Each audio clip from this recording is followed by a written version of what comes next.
மாண்புமிகு பேரவைத் தலைவர் அவர்களே வணக்கம். கள்ளக்குறிச்சி மாவட்டம் கள்ளக்குறிச்சி பகுதியில்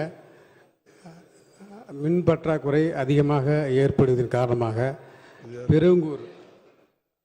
பெருங்கூர் பகுதியில்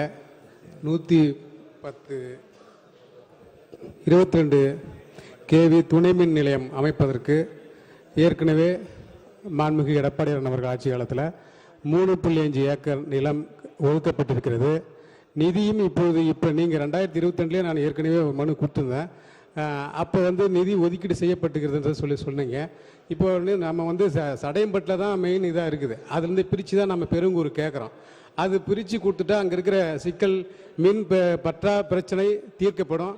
அதே போல் எஸ்ஏ அலுவலகம் மேற்பரப்பு அலுவலகம் தனியார் கட்டடத்தெல்லாம் இயங்குது. அதுலேயும் அந்த 3.5 ஏக்கரில் கட்டி தரதா சொல்லி 3 கோடி நிதி ஒதுக்கி இருக்கிறதா சொன்னாங்க. அதையும் கட்டி கொடுக்குமாறும் அந்த அந்த சடையம்பட்டிலேருந்து பிரித்து பெருங்கூர் பகுதிக்கு துணை மின் நிலையம் அமைத்தர அரசு ஆவணம் செய்யுமாய் மாண்புமிகு பேரவைத் தலைவர் வாயிலாக அமைச்சர் அவர்களை கேட்ட மாண்புமிகு அமைச்சர் அவர்கள்.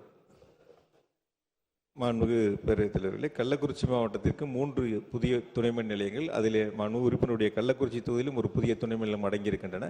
3.5 ஏக்கர் நிலம் கையகப்படுத்தப்பட்டு மின்வாரியத்திற்கு வகை மாற்றம் செய்யப்பட்டு திட்ட மதிப்பீடுகள் தயார் செய்யப்பட்டு மின்வாரியத்தினுடைய நிர்வாக அனுமதியும் பெறப்பட்டு விரைவில் அதற்கான பணிகளை தொடங்க இருக்கிறோம் என்பதை மாண்புமிகு பேரவைத் தலைவராக மாண்புமிகு உறுப்பினர்கள் தெரிவித்துக் கொண்டு அதே இடத்தில் அலுவலகம் கட்டுவதற்கான கோரிக்கையும் வைத்திருக்கின்றார்கள். துறை அது குறித்து ஆய்வு செய்யும் என்பதை மாண்புமிகு பேரவைத் தலைவராக மாண்புமிகு உறுப்பினர்கள் தெரிவித்துக் கொள்கிறேன். மாண்புமிகு உறுப்பினர் அமலு.